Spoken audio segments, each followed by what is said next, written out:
As soon as I open it, roaches. To where when I walked in the house, did you scream? You don't know my life, bro. Welcome back to Econix Talks, guys. When I pop up, everybody gonna be like, man, overnight success. Lifestyle topics, entrepreneurship, and investing. Are you serious about this? Because if you are, then I'm willing to back the business. We want to inform you, educate you, and empower you so that you can maximize your life. Let's get started.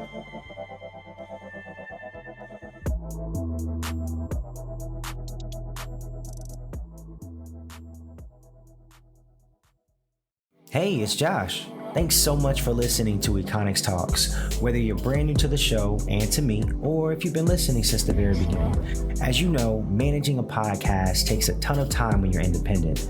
If you've enjoyed the show, whether it's just an episode or many, and want to support, you can buy me a coffee. This will help cover expenses and make it just a little easier so I can continue to give you guys the best content possible. Click the link in the show notes or description that says support if you'd like to contribute. And again, thank you guys for listening. Now, on to the show.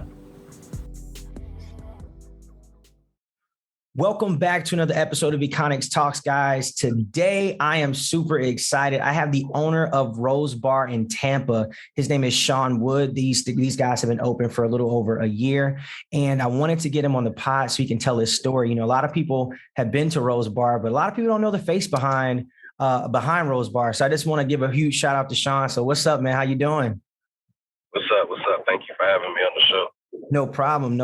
So just to kick things off, man, tell me a little bit about yourself, man. Tell the audience a little bit about, you know, where you're from and, you know, your upbringing, and just speak to that for a little bit. Okay. I am originally from Toledo, Ohio, born and raised, as Will Smith says, spent most of my days south side of Toledo. But my story is real simple, man. I come from, you know, interesting, home life. I have a phenomenal father that, was one of those, cats that had an opportunity to be a rolling stone, so to speak. And, when he found out that, he was having a kid, he was in California living his best life. And hitchhiked back to Ohio to kind of be around and be a part of my life. And did so. From that time, he had two other children, my brother and sister. And, he more so raised us, with the help of my mother. They split up when I was younger, but they co-parented and did a phenomenal job. I grew up in the hood, staying with my mom while I was raised in the projects, and then when my pops came around, we moved out of the projects into the hood. But all of that added to the story. I think that upbringing, kind of made me, mentally tough. Definitely physically tough. But I got a chance to see a lot of, what makes Black folks great. Kind of the struggle, and then still persevering through adversity. And so, it kind of, when you watch other people kind of do what they do on a daily basis and know that it's not, the odds are stacked against them and things aren't really easy, and you still see people survive and persevere. And, to some people may not be to, the level of success that they want, but, to still make it, kind of gave me, inspiration and hope that, things were possible.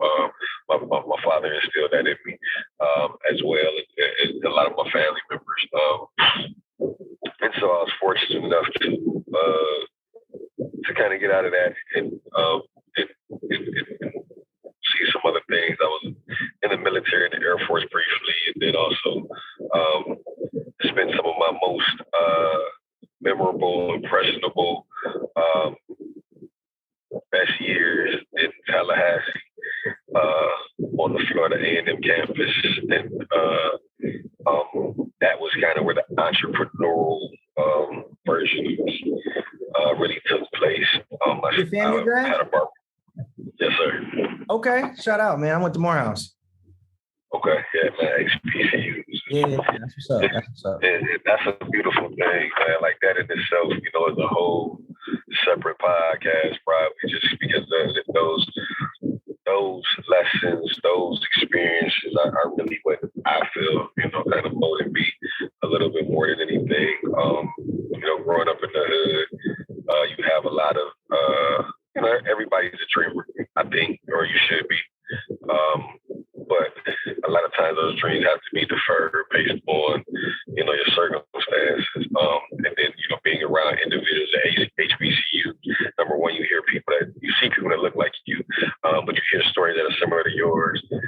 And so it's just, affirmation that the path that you're on is the correct path, but it's also confirmation that anything is possible. You can do anything and that we're great, because I think a lot of times, you look at your counterparts in life and just think that, because of the situations that, circumstances they were given and different things like that, the opportunities, and they definitely are different.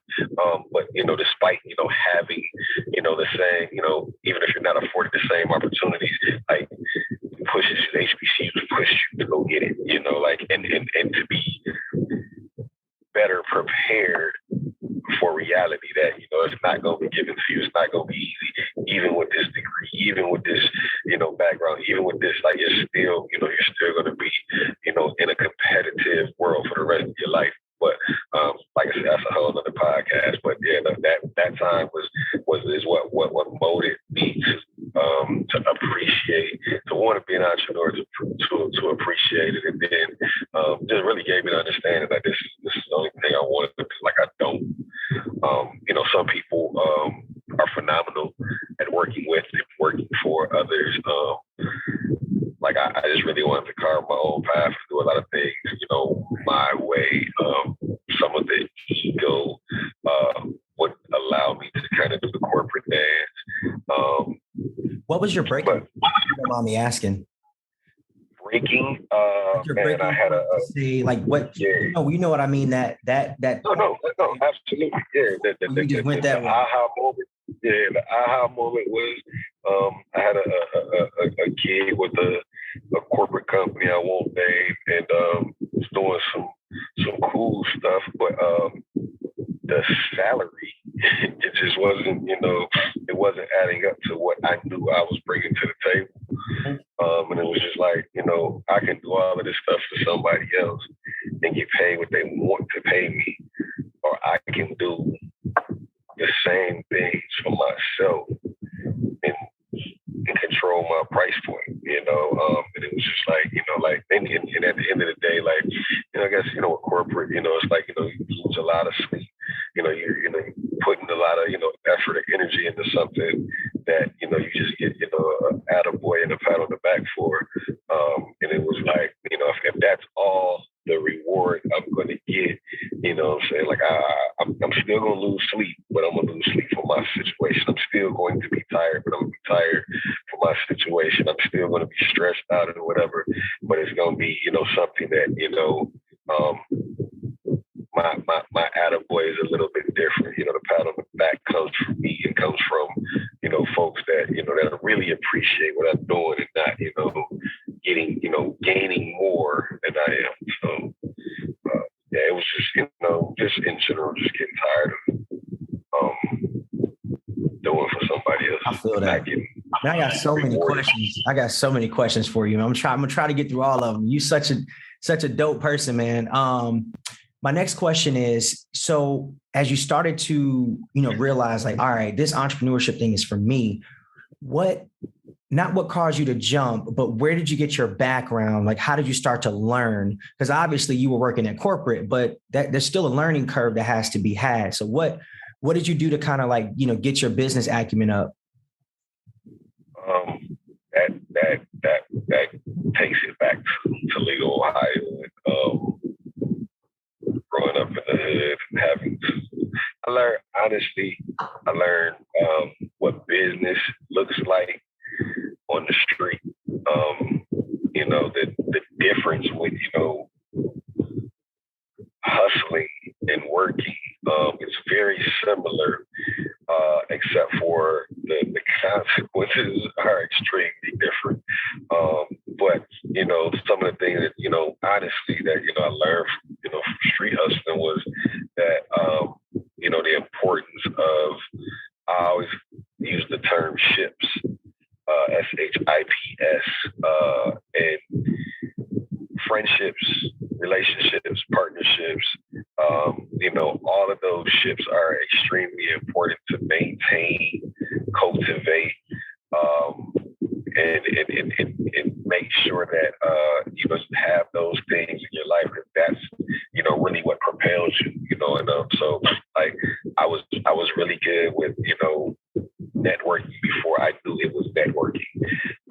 I was really good with making sure that individuals I dealt with, could only receive whatever service I was providing from me, and you only wanted it from me because of the way that I treated what I was doing, and so and you got some jewels from a lot of older cats, OGs in the hood that I don't want to glorify hustling, but there were some gems that that I was given. And I had a older cat used to always tell me, never chase parked cars. And when I was young, I thought it was funny. But what he was saying was that a lot of times cats, the way he described it was so cool. It was just like, man, that's a Benz. The Benz been sitting there all day long. Rims on it look nice, everything, but it's just sitting there, and everybody's sitting here staring at this Benz, but the Benz ain't going nowhere, and the people that's staring at it ain't going nowhere. He was like, but this Honda keep riding past us up and down, every single day. Like, go get behind that Honda. It's going somewhere. And so, when he said, so when you say never chase parked cars, like, you equate that to life a lot of times, especially like nowadays, people get stuck on social media following this person that, technically ain't going nowhere. You can't wait to get up in the morning to click on your IG, social media, to look and see what they're doing, and, but you're sitting there not doing anything, so, that was a jewel in the gym that, I always use in business, like associate yourself with, people that are going someplace, not just because they got the flashy, shiny stuff and, they always available. There's a reason why somebody's always available. A lot of what I learned in business was, from hustling. Then, once I got to Tallahassee, I had some phenomenal. I was cutting hair. I had a mentor, and he would always, just kind of, really kind of show me things, from trying to prepare. Like we would always have conversations on things I wanted to do, or what more I wanted to do from a business standpoint. He said that he noticed that I would do things a little bit differently in my barber shop. And what was going on at the time is we had a pretty popular spot, and we had a bunch of barbers that were everybody. Now, mind you, everybody in there like was crazy with it. Like, and all of these cats, in my opinion, cut like they were stylists. I cut hair. Like They were really good at what they did. But again, like I said, treating business the way I did, on the street, I had to find something that separated myself, from those guys. And they were really good, but I always made sure that I was always available. I would stay later for clients. I would come in earlier. I would skip lunch breaks and stuff like that because, I knew being where we were in between two colleges, we were smack dead in between Florida State and Florida A&M. And so we had, students on both sides. We knew what I understood, some cats were trying to get cuts before class. Sometimes where, they had, job interviews or, getting ready to pledge or whatever, so, I understood that, what their priority was. So I was like, okay, hey, I'm gonna always be available. If I got to cut through a lunch break or not take a break or not eat until, I got off, then so be it. And so, he noticed my biggest business acumen and was just like, hey, if you keep this, this drive, you're going to do, so what are some things you want to do? And so we would talk, and at that time I was business savvy. I just didn't understand the monetary side of business and the part that, where it's like, that you bring something to the table, but how do you put a price on what you're doing? Like, do you go with industry, everybody's doing it this way, so I'm gonna do it this way? Or do you really say, like, this is my price, and then define why this is your price, and then also have the integrity to stand by your price, and and understand that, like, your price may not be affordable to everybody. So, like, are you going to stay here when it gets cold? Are you going to stay here when it gets tough? Because the second that you change your price to what other people want, then that's the price.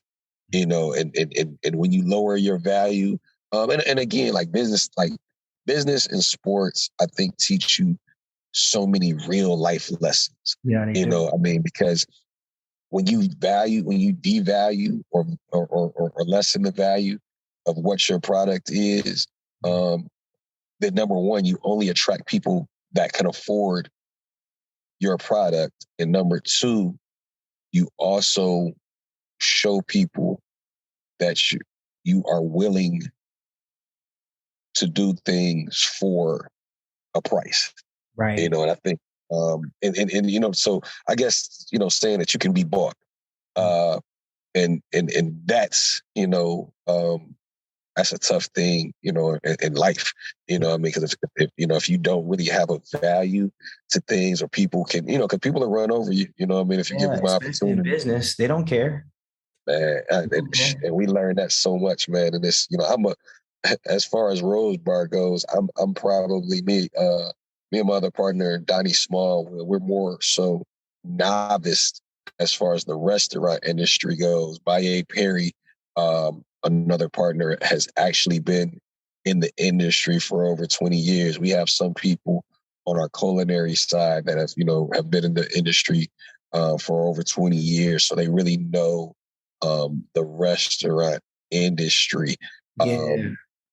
I know the business side of things. And so a lot of times, people will, and it's owning a Black business is extremely tough, because I think we are the only folks where the business comes with an expectation, and it's not the normal expectation. I think if a Caucasian opens a sneaker store, the only expectation is for you to have sneakers. That's it. If a Black person opens a sneaker store, you got, like, they're expected to look out for Black customers. You're expected to go above and beyond for Black customers. You're expected extra. We extra. I mean, you can't, you go to McDonald's and McDonald's run out of fries. It's no big deal. It is what it is. And you'll make an excuse for why they did it. You go to a Black business and a Black business don't got fries, it's they broke. Or, it can never be the delivery truck didn't come. It can never be that, Idaho don't make potatoes, or, Right. It's always, and it's only us that do it. Yeah. We have a lot of people. We leverage these, sometimes I would say, unrealistic expectations on business owners. Now, and it's twofold, because you can have somebody like yourself who presents very well. Like, your bar is amazing, right? It looks well, like it presents well, the menus are well, like the marketing is done, it's top notch. But even with that, there's still always going to be that person that's, if something goes wrong, I had to wait too long for my food, or I had to do this, or I'm sick of this. It's typical Black business, blah, blah, blah, blah, blah. Not understanding what goes into actually running a business, and that it's not as simple as people make it seem. Restaurants, like you said, a shipment might be late. It ain't got nothing to do with you. but it affects your bottom line. It affects your business, because when you're in this type of industry, there's so many moving parts that you got to work with vendors. You got to work with, your suppliers, COVID. So you got to deal with shipping, all of that stuff. And people, that's because they don't have the acumen. They don't know what it really takes to run a business. And so that's why a lot of people fail, because they jump in not understanding that it's not just one component that you have to manage. You got to manage this, and be smart enough to prioritize, so that way you don't let things just fall by the wayside, because it can get overwhelming. It can get very overwhelming real quick if you don't have a plan. Extremely. That's the Mike Tyson theory of business. Everybody got a plan until you get punched in the face. And that's really, it's really it, man. There's so many things that factor into. I think if anybody that's interested in being an entrepreneur totally understands that, the amount of sleep you don't get, the amount of free time you don't get, it's just so much, because you always have to be prepared for the, I've watched a lot of, people speak and heard a lot of people, give advice, and people, you often hear, never have, make sure your plan A is so good that you don't need a plan B. And as an entrepreneur, that's impossible, because you can have a phenomenal plan A, and you never control, you can do everything right. And one, like you say, a truck doesn't show up, and everything. So you have to have a backup plan. Yep. I gotta have if I can't get toilet paper from my distribution company, yep. What's the closest Publix? What's the, and you have to, and all of these, and in a business, people never pay attention or never think about any of that stuff. Small stuff. They think, the small man, dude, it's times where, we're stuck, scrambling. Oh my God, can you believe we ran out of straws? And the only straws available are these pink and white straws. And it's and so you're we're behind the scenes, screaming at the person that was supposed to do the order. How could you forget that? Now we got to put these white straws out there, and nobody, and the customer is just, they could care less if it's white, black, oblivious, pink, man. But let you not have straws. Right. And it's especially nowadays, yep. Because social media, everybody's got a phone, and they're recording or taking a picture and Googling and leaving reviews. I went in there and everything was cool, but they ain't got no straws. I'm never going back. Something as small as that. Something as small as they didn't have any straws. Hey, and the way, because it's funny, because they're so being an entrepreneur is you never factor into the point that everybody isn't gonna like what you do, regardless of how well you do it. Burger King is across the street from McDonald's for a reason. There's a 7-Eleven across the street from a Wawa for a reason. You think why would you open, right across the street? Because everybody don't like Wawa. Everybody don't like 7-Eleven. Everybody don't like Burger King. And so I'm learning that lesson myself, the hard way. It's some things that even in business, it's damn, are they going to like this? Are they going to, because I create a lot of stuff. So it's damn, are they going to like this? Or are they not going to take this? Or are they going to appreciate this piece of content or this podcast or that? And it's just you're constantly, but then you have to get to a point where it's just yo, forget this, man. You going to like it or you not. You rocking with me or you not. And I'm learning that as I grow in my own business, I'm learning that damn, you really just got to just not care about what people think. And that's how I ask you that question. So how have you been able to overcome that part of entrepreneurship, caring about what people say? because it matters. It affects us. It's hard, man. It's hard because I'm in the service industry. So it's really important that, you take into consideration what people think. And I don't think consumers really understand the importance of their affirmations as far as, hey, thank you. This was really cool. This was dope. Because you need those affirmations, because a lot of times you're really like, you're not sure. Like, man, I think we had like 1 week where we had nothing but large groups come in, and we would get the masses that was like, oh yeah, this is amazing. This is dope. And one person at the table was like, oh, this sucks. I'm never coming back. Blah, blah, blah, this, that, and the third. The lemonade was too lemony. We we had a lady tell us the fish tasted too seafoody. And and sometimes you just have it don't matter what you do. You know what I'm saying? It doesn't matter what you do. Like, you can't please, everybody. And so you have to understand that, okay. And so that we got to the point where, because when we first opened, we were apprehensive about telling people the story and the vision and the intentionality that we had behind a lot of what we were doing. We are one of the few, if not the only places in the city that does a brunch on Saturday and Sunday, and we have no bacon, sausage, none of that on the menu. There's no pork on the menu.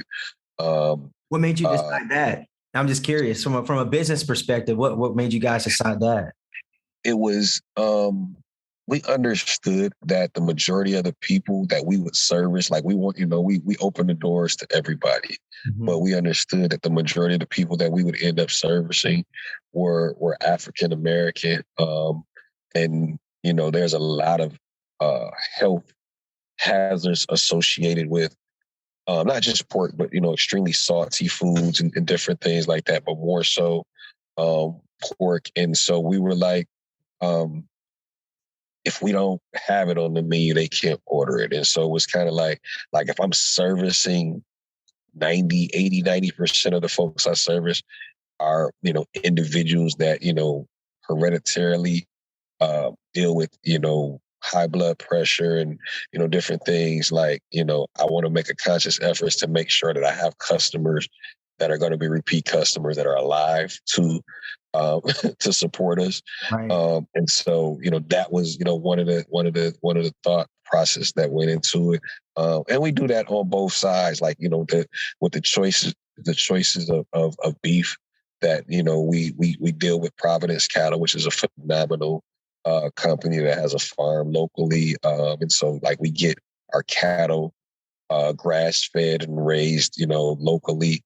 And we wanted to, like I said, if we're going to have products on our menu, we want to make sure that the best quality. We get crab from Maine. We have a Belgian cake waffle that comes from Belgium. And there's no substitute for us for a lot of those. Find all of this stuff. That's the cool part. So obviously, you partner with people who have expertise in this area. So you aren't heavy lifting everything alone, which is the smart part about it. You got people that do specific things. What you're doing, and then you have partners who all right, this is their area. So how do you guys, how does that come about? How did you guys come up with your vision? How did you guys create your whole, all right, this is what we're calling it, Rose Bar. This is what the vision is. This is what we want to do. How did that come about?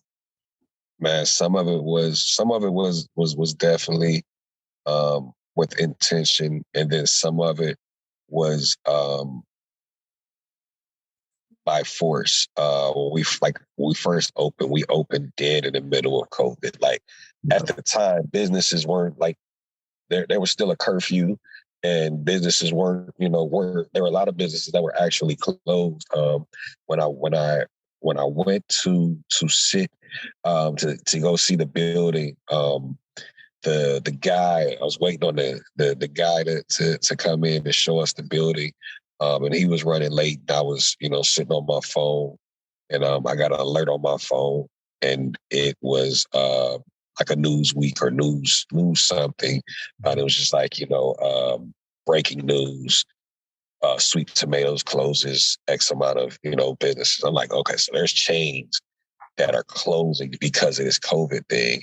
And I'm trying to open a small business, a small Black business in Soho, South Tampa, with Trump in office and COVID. Yeah. And I started walking back to the car. It was just like, nah, this might not be the play. And the guy comes in and he's like, oh, you still want to look at it? And I'm like, all right. So he shows us around this space, and it's just a space.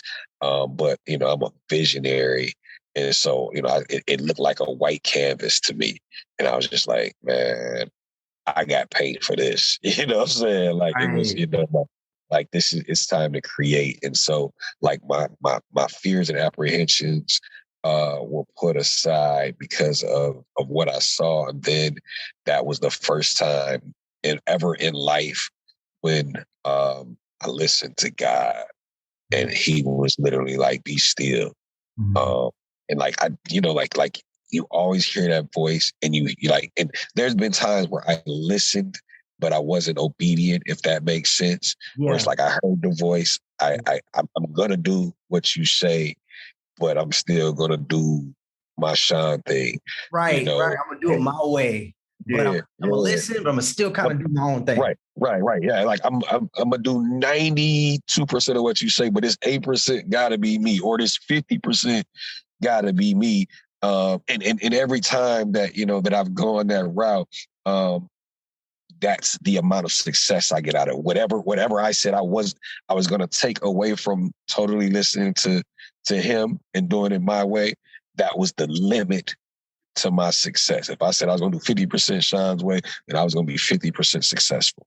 I tell you what, entrepreneurship will force you closer to God. Man, listen, people don't know. It'll force you closer to God. It forces you closer to God, or it forces you closer to the devil. Yep. Like you're gonna go all in, and you're gonna make sure you pray, and you're gonna cry, and then you're gonna go back and do what he say, or you're gonna say, you know what, I'm broke. Where's the mask at? Where's the tool? Where's the bottle? You know what I mean? Like, so it's definitely, but like, if you have integrity, you're gonna be okay. You know what I mean? Like, if you're, you're really, focused and spirit led, it's hard, but it's the most rewarding thing in the world, man. Like, the greatest thing for me, and even some, me and my guys talk about it, my partners, some nights you walk away and be like, oh man, the lady and her husband that came down from California, man, they were they were so, man, we had a guy one time, older guy, he called me over to the table. The other thing about being in a Black business, and I'm all over the place, but this is some good stuff. The other thing about being in a Black business, man, I had a guy, with us, I've never seen more people ask who's the owner, where's the owner. Like, you don't go at McDonald's and be like, where's the owner? Mm-hmm. Let me speak to the owner. Like, like in Black businesses, like they asking for, like they coming in, like, who's the owner? Who owns this? Like who, like why? Like how do you even know he's here? I can tell you why. It's because they don't think, and bro, this is the crazy part about like our culture. Rose Bar is fire. So when you immediately walk in there, they don't even think that a lot of people don't even assume that a Black person owns this spot because of how well it's presented. Because when you go to Soho, we automatically assume white businesses, because that's typically, college kids, a lot of college kids go down there to party, and they have, these bars and yada, yada, yada. So when they see that, they instantly like, well, I want it. They know it's Black owned. They got to see tangibly who's behind this, like who's the brother behind this creation. They want to see who did it, and that's the important part about Black people being able to see us doing things. That's why that's why this podcast was created, because I think it's important to show and highlight Black people doing stuff in not just the city, but around the world. Like, we're doing things. We just got to tell these stories. And people are out here.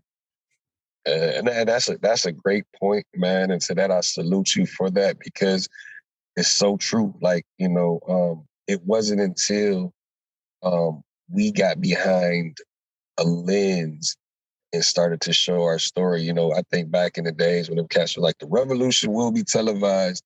Like, I don't think they knew how impactful that statement was, and how impactful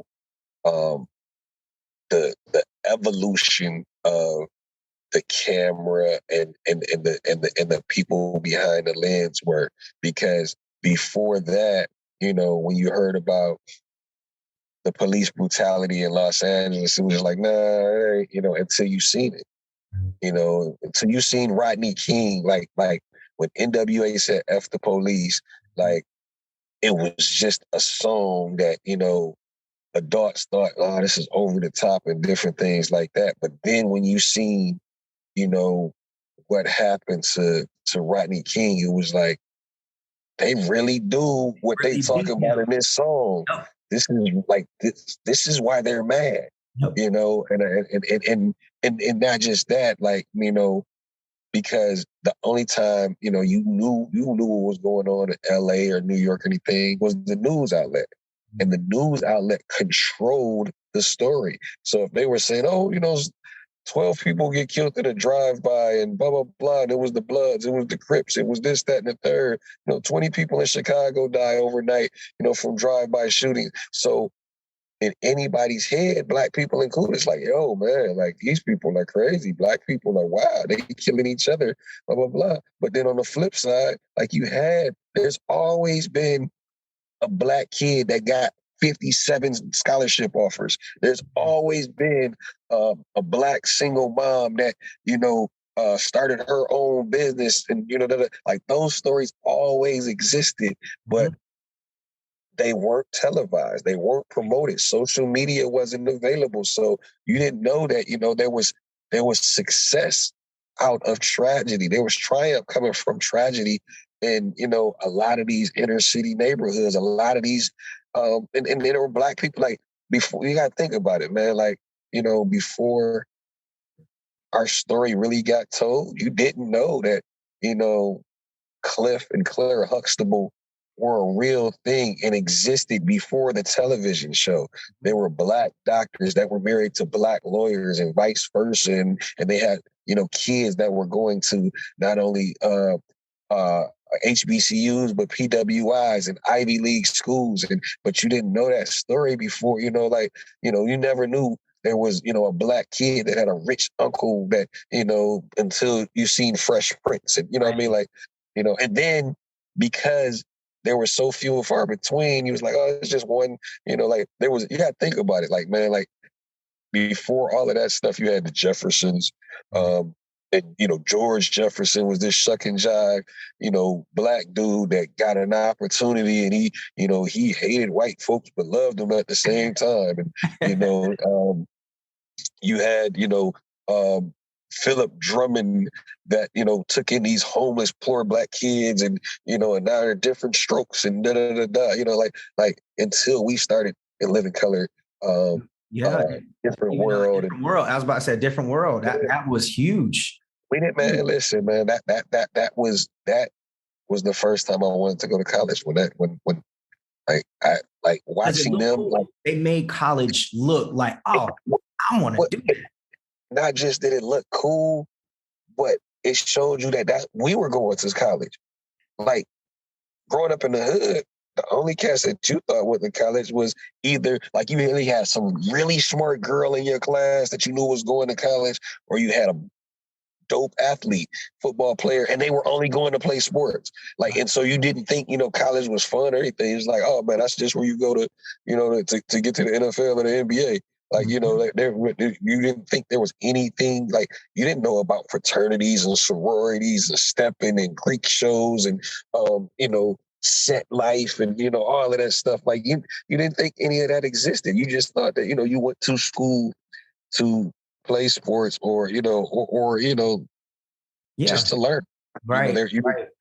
And so, like, you had to have those images. So, like, what you're doing is phenomenal because, like, you're becoming a part of that story for a younger generation when they can look up and be like, yo, the whole time you've been talking, I'm looking at the Lion King Simba artwork on the back. I'm just like, yo, this is crazy. Like the circle of life for real. That's my pops right here. That's actually, it was a real picture that I got done. It was a painting, and the artist turned the picture into a painting. And I wanted to add Simba and Mufasa on there as like a symbolism of me and my dad's relationship, because I lost my pops back in 2015. So that's kind of like, that's my thing, for my pops. So it's kind of like, to remind myself, like, keep going, like, why I do what I do. Yeah, man. So affirmations. Always, man. You gotta affirm who you are and what you're doing, because ain't nobody else gonna do it for you. I do have I have a question for you.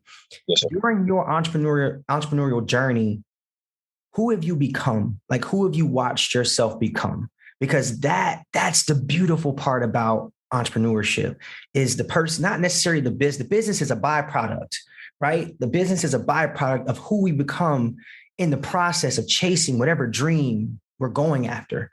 So that's the question I want you to answer, because I know you are not the same person when you were a barber as opposed to who you are now. How has that changed in your life? What have you changed?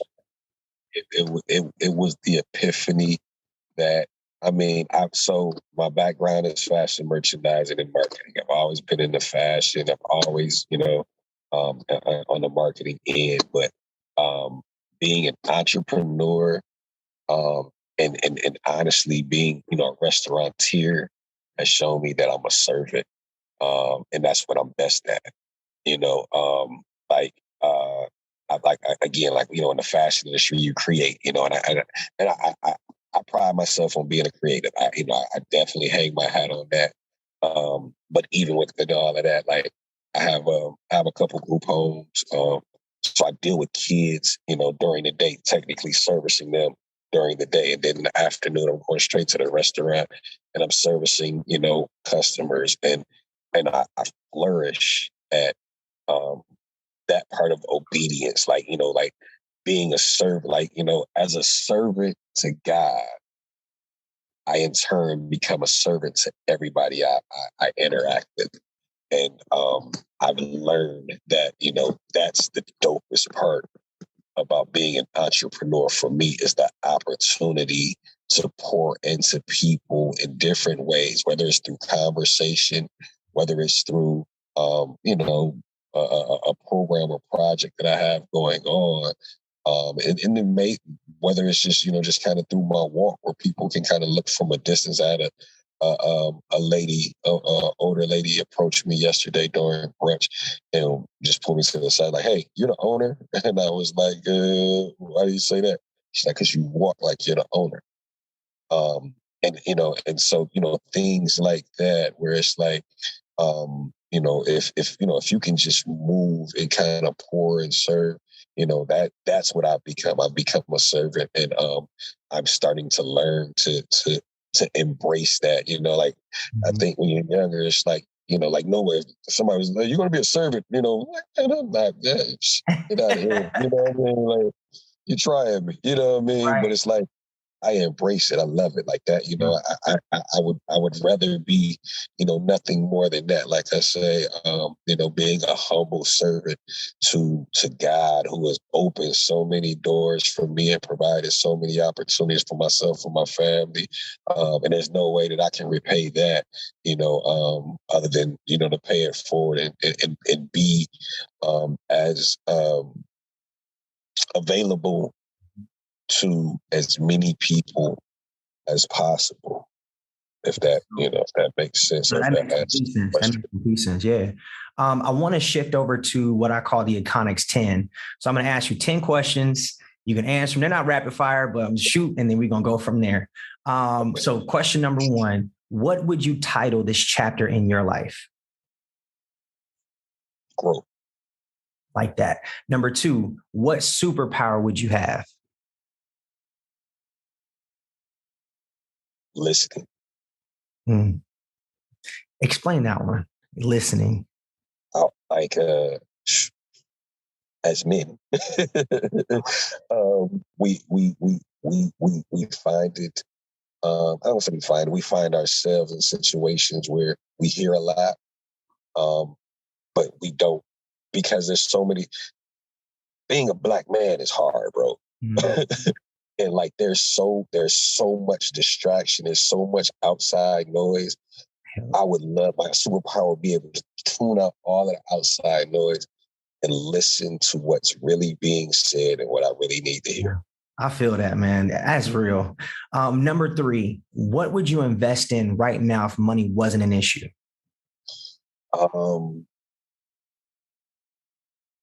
It's a great question. Money wasn't an issue, honestly, probably sneakers. Like deep. What you wearing? What you got on right now? What kind of shoes you got on right now? Man, I am a ambassador for Adidas, so I'm never not going to have on those because of my ties to them. What's your favorite shoe out right now? Because I know Dame's got a line. I like Dame shoes.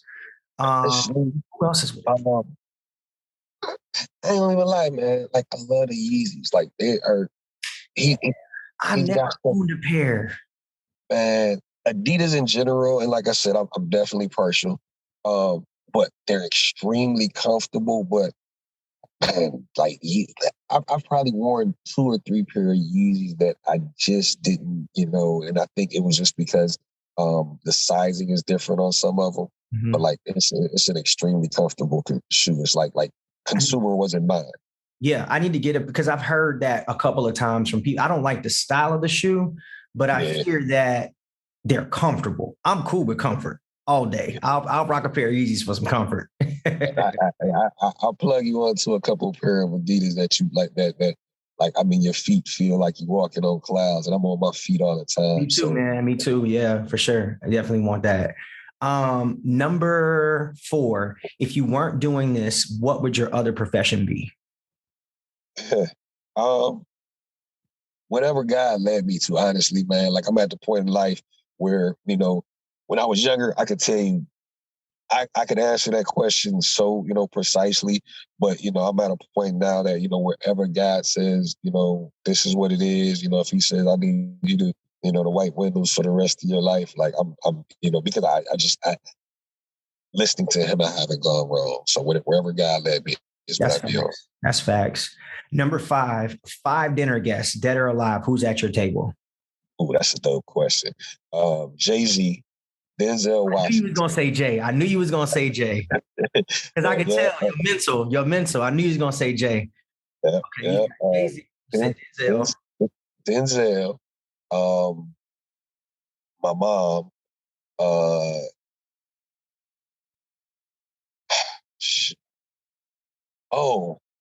Malcolm X, Denzel, Jay-Z, Mom, Malcolm X, Muhammad Ali. That's a dope table. That's some interesting conversation too. Number 6, your celebrity crush. Man, it changes, but I think the one consistent has been Megan Good. And she a baddie. She's single now too. Right. Right. Number 7, something that the average person wouldn't know about you. I'm a funny dude. I got a really crazy sense of humor. That's what's up. Now you seem pretty chill, so that would probably throw some people off.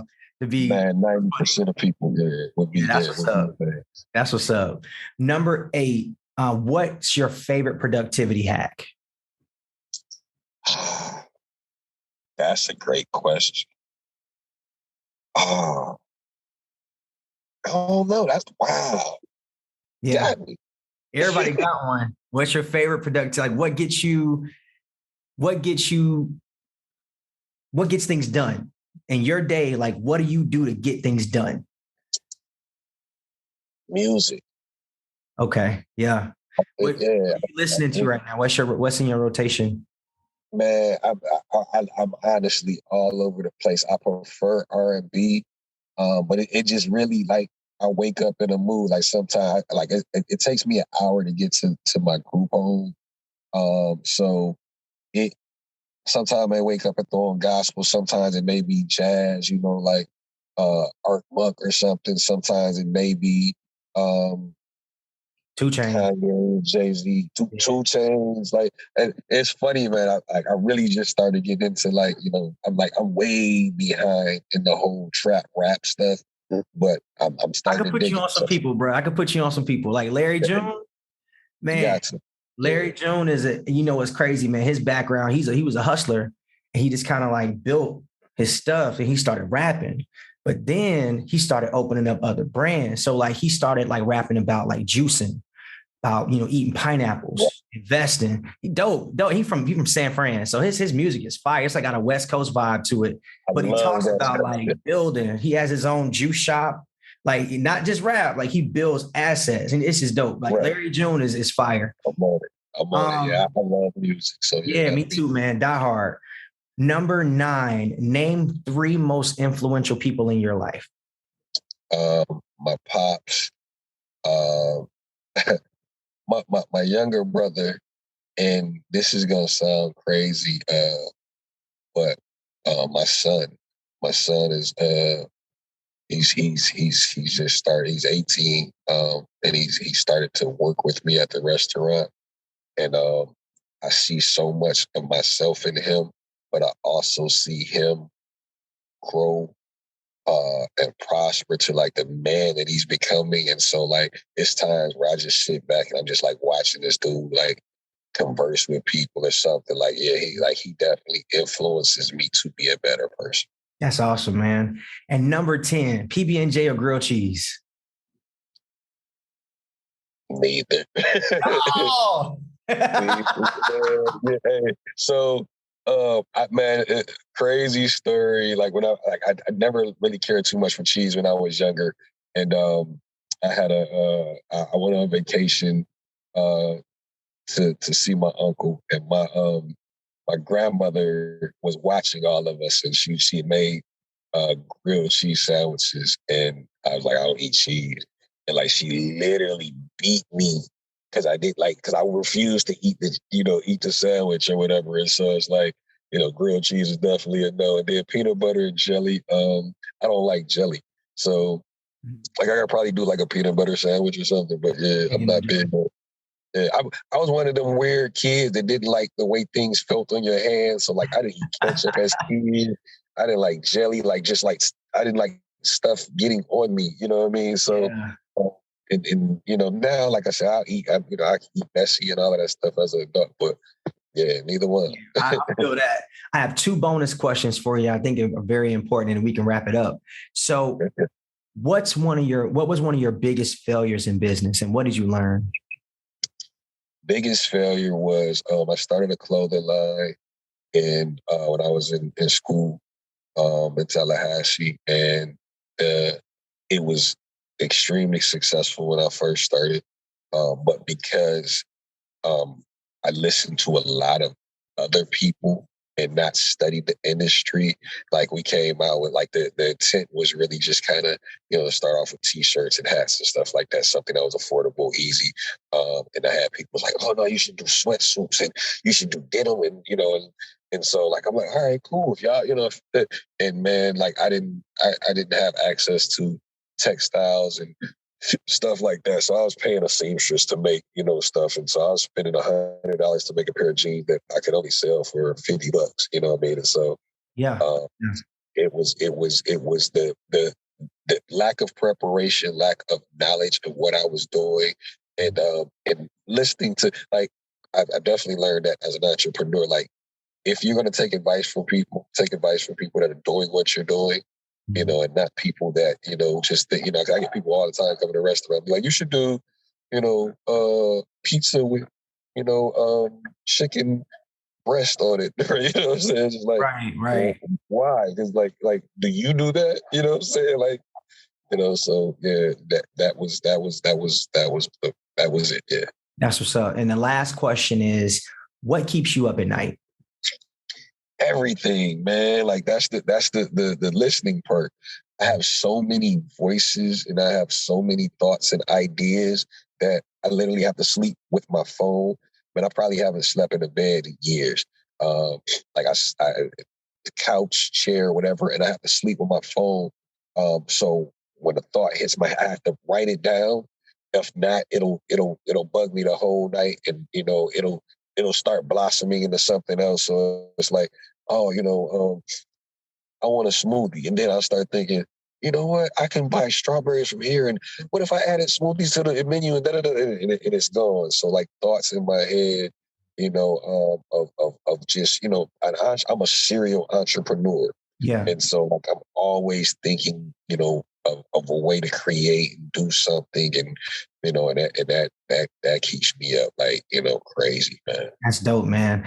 Yo, I've enjoyed I just started, gearing up my podcast because, in my own personal life, I've had things go on. And as you know, as an entrepreneur, things happen. So you got to start, you got to stop.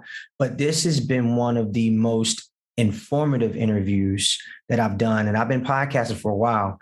And just the gems that you dropped today, man, I appreciate you. Dog, you have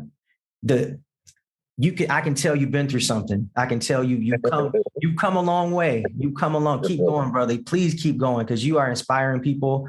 And I appreciate you coming out. So the last thing I need you to do is just tell everybody where they can find the restaurant. Tell everybody how they can find you and how they can support. Absolutely. We're Rose Bar Tampa. We're located in South Tampa, 122 South Howard. The website is www.rosebartampa.com. We're the same thing, Rose Bar Tampa, all one word, on social media, Facebook and Instagram. We're open 7 days a week, Monday through Thursday. We're open from 4 p.m. to 10 p.m. On Fridays, we're open 4 p.m. to 12 a.m. Saturdays, we're open for brunch at 1. Our brunch is from 1 to 5, and then we close for the evening on Saturday at 12 a.m. Sunday, we do brunch 1 to 5, and then we close for the evening at 10.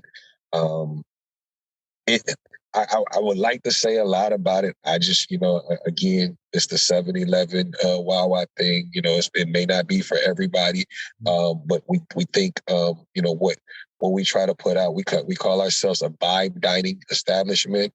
So we think, you'll be able to dine and definitely get a cool vibe, and hopefully we got something on the menu that people enjoy.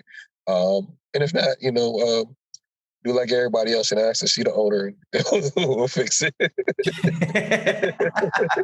That's what's up, man. Yo, Sean, thank you so much for coming out today, or being on the call, and I appreciate it. And that's it, man. So guys, support Sean, check out Rose Bar, and we will go from there. Y'all have a good one. Peace. Peace.